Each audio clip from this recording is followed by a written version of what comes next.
که تاسو په انټرنیټ باندې ګرځئ او د ویب ډیولپمنٹ یا د جاوا سکرپټ زده کولو کوشش کوئ یا نور پروګرامینګ جنرالي زده کول غواړئ خو تاسو ته څه ښه مټیریل نه میلاو شي یا تاسو د هغې نه لرنینګ نشئ کولی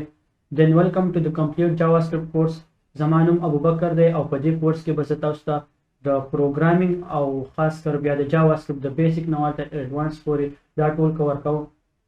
په دې کورس کې موږ هر څه سره کور کوو. کله دې نه مخکې تاسو پروګرامینګ نه کړی نو څه مسله نشته، په هر څه سره به زده کوئ، د څه ضرورت هغې ته نشته. خو چې تاسو سمپل د کمپیوټر په سمپل یوز پوهېږئ دا هم ستاسو دپاره کافي ده.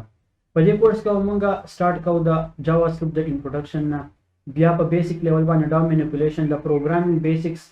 بیا به رولو کنټینیو کېږي دا کورس او مخې ته به ځي ایډوانس کم ټاپکس چې دي آبجیکټ اورینټډ پروګرامینګ، فنکشنز، ارې، ډیټا ټایپس وغیره، دا هر څه به کور کوو. د هغې نه پس به بیا موږ ایډوانس کوم ډا مینیپولیشن دی هغه به ګورو او دا هر یو ټاپک چې دی دا موږ د پریکټیکل پروجیکټ سره ګورو. په هر یو ټاپک باندې موږ مختلف پروجیکټس کور کوو، شپږ پورې پروجیکټس په ډفرنټ کور کېږي په دې ټول کورس کې او په لاس کې بیا موږ د هغې ډپلایمنټ کوو چې کله موږ یو پروجیکټ کمپلیټ کړو هغه بیا موږ په سرور باندې څنګه ډپلای کوو.